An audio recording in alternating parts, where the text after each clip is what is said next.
Henry and Beryl's affair comes to a head when Beryl's husband, he finds letters that Prince Henry has written to Beryl. The Markham family decide that he should go for a divorce and that they should name Prince Henry in divorce proceedings. Beryl was sent packing back to Kenya and would later divorce, citing intolerable indignities as the cause.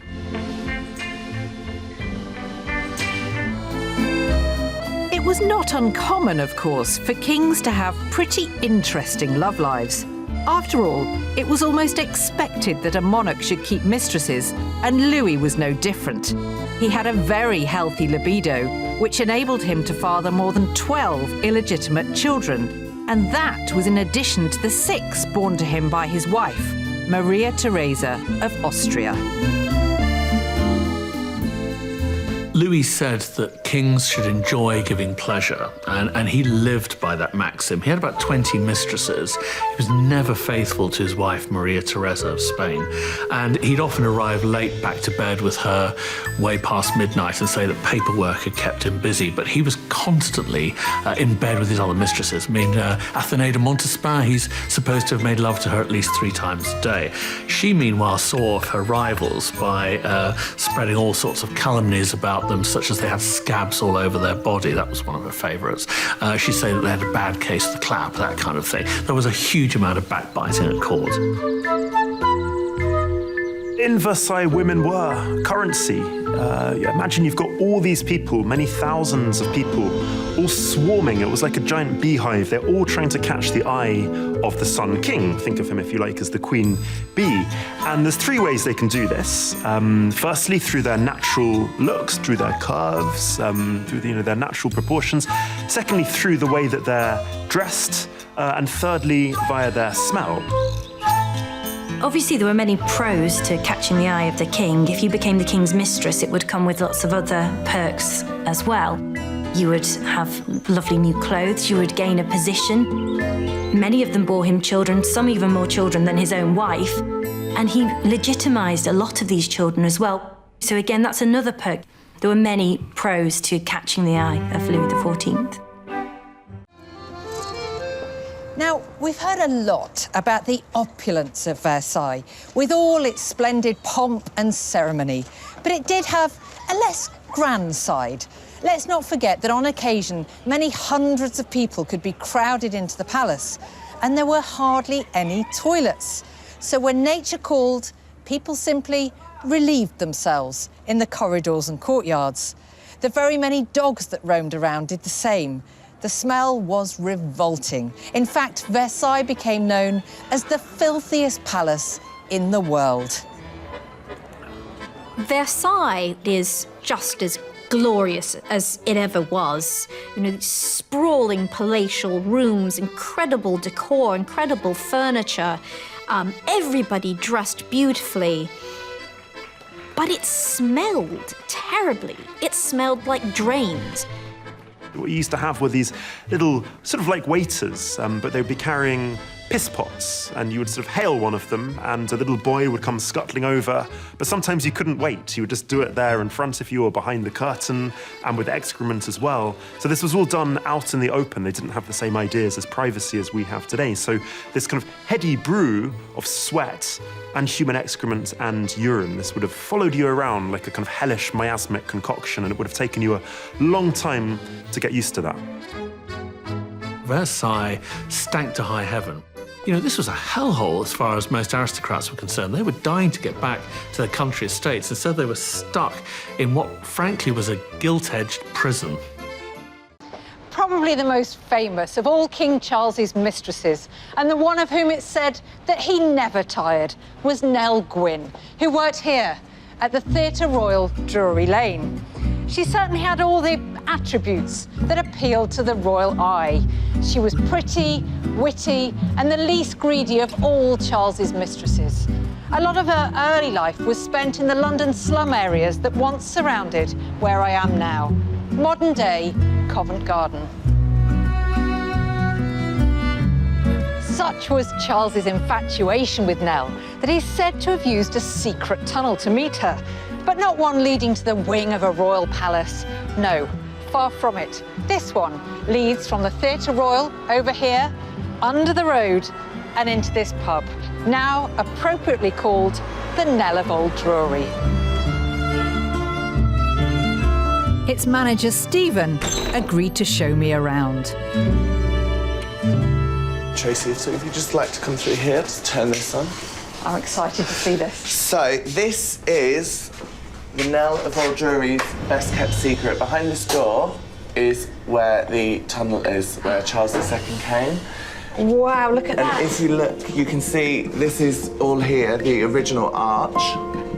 And where would the tunnel have ended up? The tunnel would have been just on the other side of the theatre, just past the ballet room on this side. So Charles would have been in there watching a show of some description, maybe gets a bit bored, or it's during the interval, walks through the tunnel. Yes, comes through the tunnel and then meets his mistress, Nell Gwyn. Here, in the cellar? Or? No, I would imagine it would have been in one of the bedrooms upstairs. This isn't exactly the most romantic setting. Indeed. Yeah. So he's done the deed and then goes back, presumably. Goes back over to watch the end of the performance. Job done. Job done, exactly.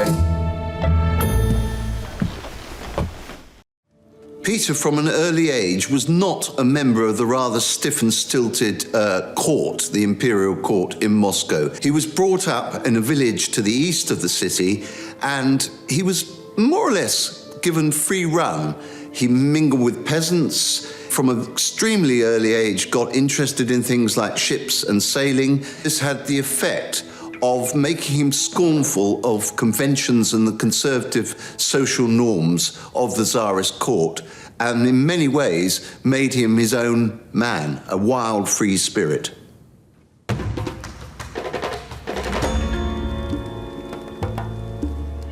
Early in 1689, when Peter was 17, his mother arranged for him to marry a young woman called Eudoxia. While she soon fell pregnant with a son who would be called Alexei, Peter did not take to her. And indeed, his relationship with his son would go on to be similarly poor. He much preferred the company of a Westphalian wine merchant called Anna Mons, who became his mistress. Hard to imagine that Eudoxia was ever going to please Peter. I mean, she was dodgy, she was puritanical, she was terribly conservative. In contrast, along comes Anna Mons. Peter likes to drink. She's the daughter of a wine merchant, perfect. And they can match each other drink for drink, and she's jolly good fun. So he preferred Anna. So Peter's childhood had been a combination of bitter family feuds and a rather pleasant but very unroyal upbringing away from court, followed by more fighting that finally put him on the throne. This unconventional early life would go on to produce a very unconventional man.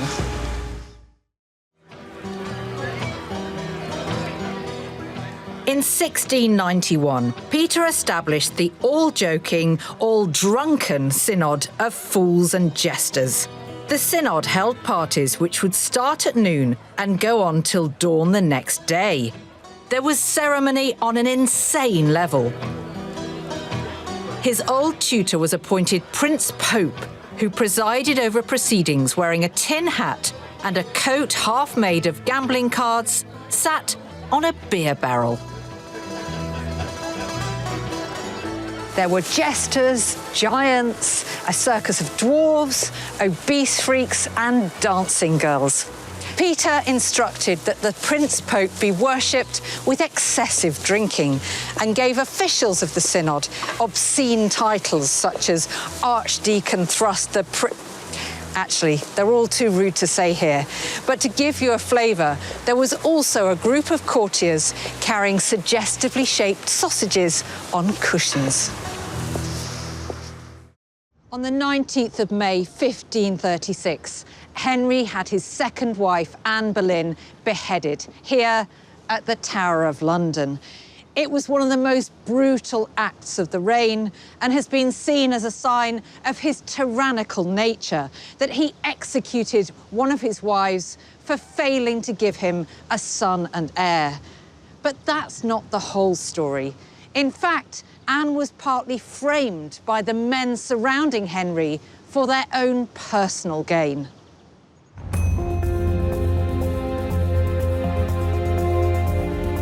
The conditions for this to happen were created by Henry himself. His desire to pursue his own pleasure led him to have an unconventional relationship with his government and created opportunities for the king's men to acquire great power. His court grew into a hotbed of division and intrigue. On the 24th of January 1536, the king fell heavily from his horse while jousting at Greenwich. It left him with a wounded leg that would never heal, and in time, the injury would transform his character. But for now, the accident served to remind Henry of his mortality and intensified his need to secure the succession with a son. 5 days later, Anne suffered a third miscarriage. This time, the baby would have been a boy. To Henry, this was God showing his hand. He wasn't going to favour him and Anne with a son and heir. Cromwell spotted an opportunity. He and Anne had frequently clashed on matters of state and religion, but more than that, he blamed her for the untimely demise of his mentor. This was his chance for vengeance. I think he wanted revenge on Anne for the downfall of his patron and his friend, Cardinal Wolsey. And Anne was held responsible in Cromwell's eyes for Wolsey's death. And in that respect, Henry was manipulated. The British Library houses the original documents that reveal how Cromwell engineered Anne's ultimate downfall. When you think of Henry VIII, it's of a king in absolute control. But this letter here in the British Library suggests otherwise, and it shows just how much the men around him were pulling the strings. So Henry might or might not have instructed Cromwell to get him out of his marriage. I think it's likely he did. But whether he had this in mind, I think is more debatable. Perhaps Henry was thinking of an annulment, but Cromwell was getting rid of Anne rather more permanently than that, setting up a case for adultery with not just one, but 5 men. That's why he calls it abominable here in this letter. And this is what Henry himself is going on. This is the evidence that Cromwell presented to him. And Henry seemed to believe it. Certainly it suited him to believe it. And therefore, the order for Anne's execution went through. This is really a piece of Tudor fake news on the part of Cromwell.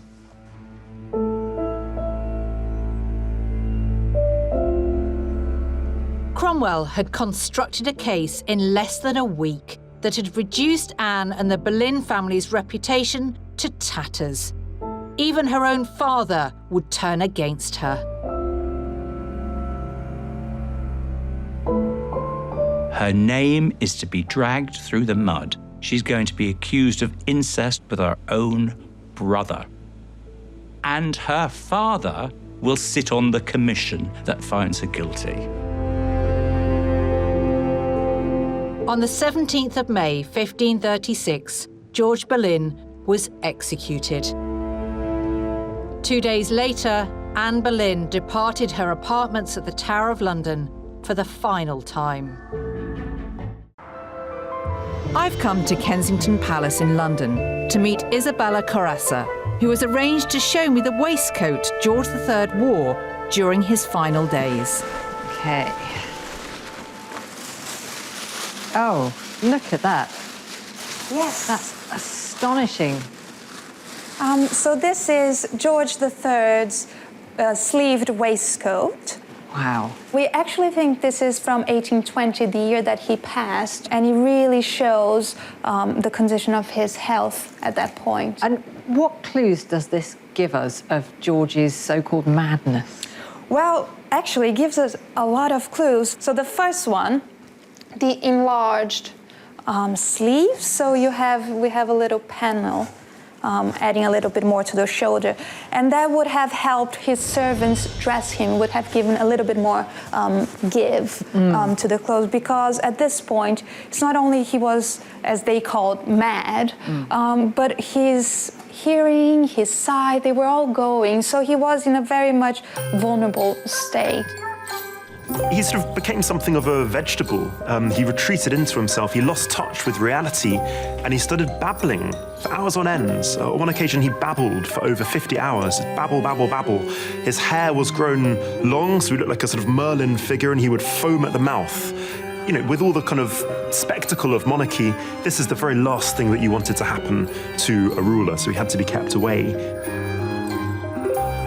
And what about these stains here? Is that just aging, or what is it? Well, they're definitely food and drink stains. From which point the food had come out, it's not really certain. It could have been just dropping, or it could have been dribble, could possibly have been vomit as well. Yes, it's really hard to tell, but it does show that he was having difficulties eating. But you can definitely see, like throughout the waistcoat, this all shows how difficult those activities that today we think, they're just common. Yes. But for him, it was actually something really, really hard to go through. Very difficult. Well, it is just an extraordinarily poignant reminder of George III, not just in his madness, but in his frailty. So thank you for showing me. Oh, it's my pleasure. It's 1897, and in the famous Paris cabaret Folies Bergère, a 23-year-old woman rehearses for tonight's sold-out performance. It's an art routine entitled Pose Plastique. The performer, dressed in a figure-hugging body stocking, is Clara Ward, a beautiful $1 million princess from Michigan, and the former wife of a Belgian prince. Born in 1873, she's the daughter of wealthy Michigan industrialist Eber Brock Ward. He dies before Clara is 2 years old, leaving her an income of $50,000 a year. She had a streak of rebellion in her that started early. She'd been kicked out of her London finishing school. She was kicked out of her Paris finishing school. She was then packed off to an Italian convent where she scandalized the good nuns. Her wealth makes her an attractive proposition for the impoverished aristocracy of Europe. And on May 20th, 1890, 16-year-old Clara Ward is married to a Belgian prince, Joseph Caraman, the 19th Prince de Chimay. These are the main ancestors we have here since 1486, when the title was given to my ancestor by Maximilian of Austria. His grandson, the 22nd Prince, still resides in the family chateau in Belgium. There was a sort of exchange between the European nobility and the finance coming from abroad. So that was a good deal. At that time, it was normal. The marriage is a trade of cash for class. Clara becomes a princess, and the prince receives a dowry of 3.5 million francs. But the life of a Belgian princess has few attractions for 16-year-old Clara. You know, an American girl coming to Belgium, you see today it's a sunny day, but most of the time I can tell you it's rather dull.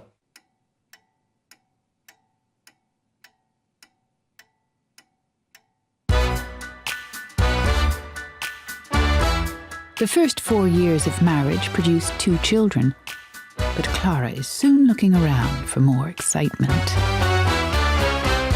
She was taking up with many different men, and he didn't care enough to stop her. One November night in 1896, the prince and the 21-year-old Princess de Chimay are dining at the exclusive Maxime's restaurant in Paris. A violinist begins to play. His name is Rigo Janci, a Hungarian gypsy. Clara is entranced. He was completely outside of her social sphere in a shocking way.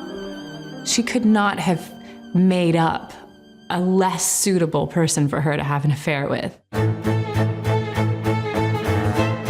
Within 10 days of this first encounter, the princess and the gypsy have run off together.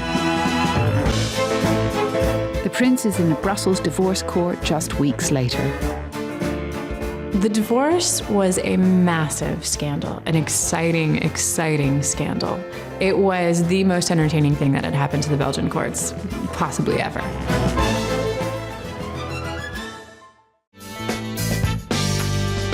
Prince Henry, a captain in the army, had gone on tour with his brother Edward to Kenya and begun an affair with married adventurer Beryl Markham.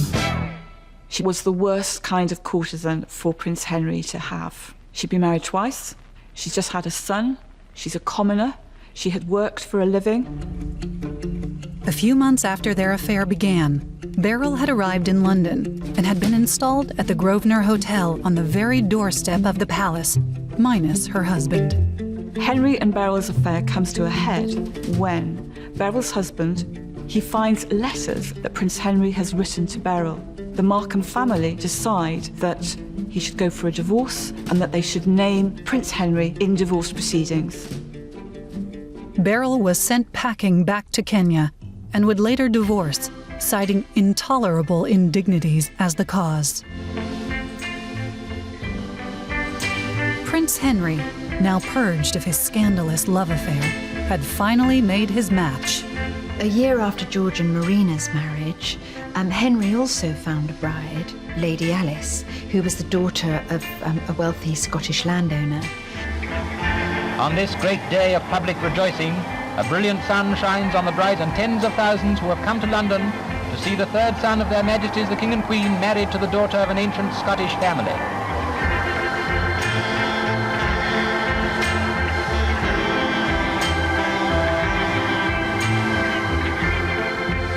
We can see that the family is so relieved. Alice has been lovely, she's made a very good impression, she's clearly going to be a very good partner for him and for the family. Henry's illicit affair with Beryl Markham was over, but not forgotten.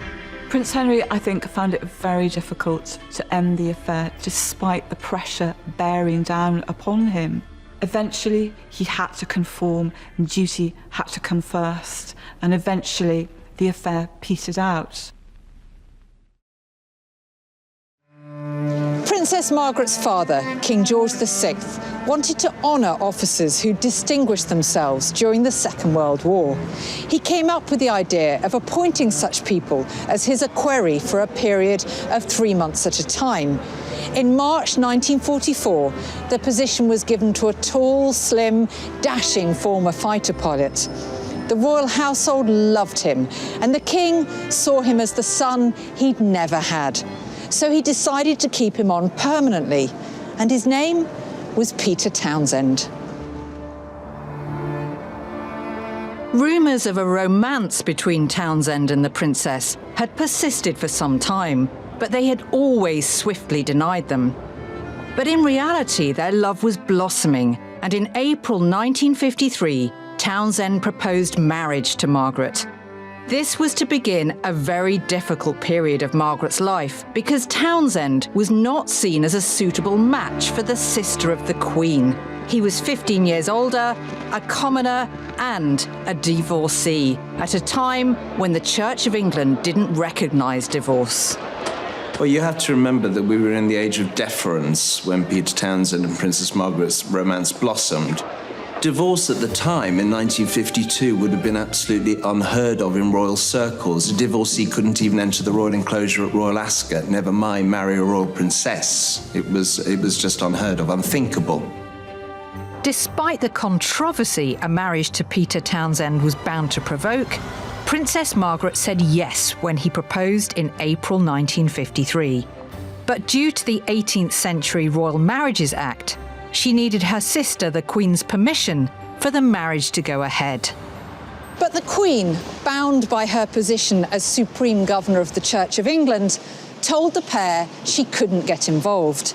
Nevertheless, she was sympathetic and did want her sister to be happy, so she made only one request. Under the circumstances, it isn't unreasonable for me to ask you to wait a year. She believed that Margaret should make up her own mind, and that if she held off, she would be better placed to decide if this was truly what she wanted.